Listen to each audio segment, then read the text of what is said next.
হ্যাঁ guys, welcome to ফিলিভার্স। তো আজকে যে মুভিটার ব্যাপারে কথা বলবো, এটা শুধুমাত্র একটা মুভি না, এটা একটা মাস্টারপিস।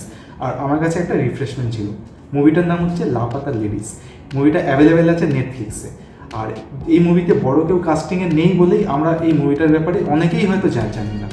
এই মুভিটা আমির খানের প্রোডাকশানে বানানো হয়েছে, আর যে ডাইরেক্টর সে হচ্ছে কিরণ রাও। এই মুভিতে যে মেন যে লিড রোলে করেছে তাকেও আমরা চিনি না, তবে হ্যাঁ, রবি কিষান এই মুভিতে আছে, আমরা সবাই তাকে চিনি। মুভিটা 2001 সালের উপর বেস করে হয়েছে, একটা ফিকশনাল একটা গ্রামের উপর। তবে কি স্টোরি আছে আমি কিছু আপনাদেরকে বলবো না, আর আমি একটু বেশি কিছু বলতেও চাই না মুভিটার ব্যাপারে, কারণ এই মুভিটা দেখে আপনারা যে ফিলটা করবেন সেটাই আপনাদের কাছে ওয়ার্থ হবে। এই মুভিতে 3-4টে মতো গান আছে, তবে একটা দুটো গান অরিজিৎ সিং গেয়েছে, আর সাথে শ্রেয়া ঘোষালও ছিল।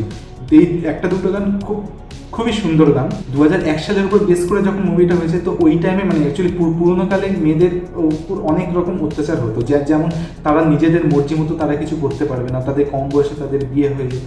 এইটার উপরেই বেস করে মুভি, আর সেরকমভাবে কিছু ডায়লগ, ইমোশনাল কিছু ডায়লগ আছে।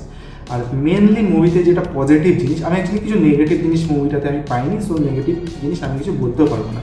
পজিটিভ জিনিস প্রচুর রয়েছে, তবে কিছু আপনাদেরকে বলবো। যেটা হচ্ছে, এই মুভিতে যারা অ্যাক্টিং করেছে, যার একটা ডায়লগ আছে আর যার 100টা ডায়লগ আছে, প্রত্যেকটা ক্যারেক্টার এখানে ইম্পর্টেন্ট। আর প্রত্যেকে যেরকমভাবে এক্সপ্রেশন দিয়েছে, যেইভাবে ডায়লগ ডেলিভারি দিয়েছে, সেগুলো জাস্ট দেখার মতো, মানে প্রত্যেকটা ক্যারেক্টার। আর ইভেন রবি কিষান অ্যাকচুয়ালি নেগেটিভ ক্যারেক্টার ছিল, বাট একটা টাইমে সে পজিটিভ ক্যারেক্টার রোলটা করে।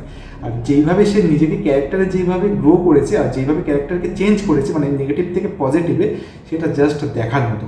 আর আমরা মুভি দেখে দেখে এমন হয় যে মানে ক্লাইম্যাক্সে কী হতে পারে বা এর পরের সিন কী হতে পারে একটা প্রেডিক্ট করতে পারি, বাট এই মুভিতে আমিও সেই প্রেডিক্টটা করছিলাম, বাট আমি সেখানে ফেল হয়ে গেলাম। আমি মানে পুরোপুরি উল্টো ছিল সেই জিনিসটা আমার কাছে, আর রীতিমতো আমিও সারপ্রাইজ হয়ে গেছি এই মুভিটা দেখে। তো আপনাদেরকে আমি স্ট্রংলি রিকমেন্ড করলাম এই মুভিটা দেখার জন্য। 2 ঘন্টার মুভি, পুরো টাইমটাই আপনাদের ওয়ার্থ ইট হবে, কোনো সময় নষ্ট হবে না।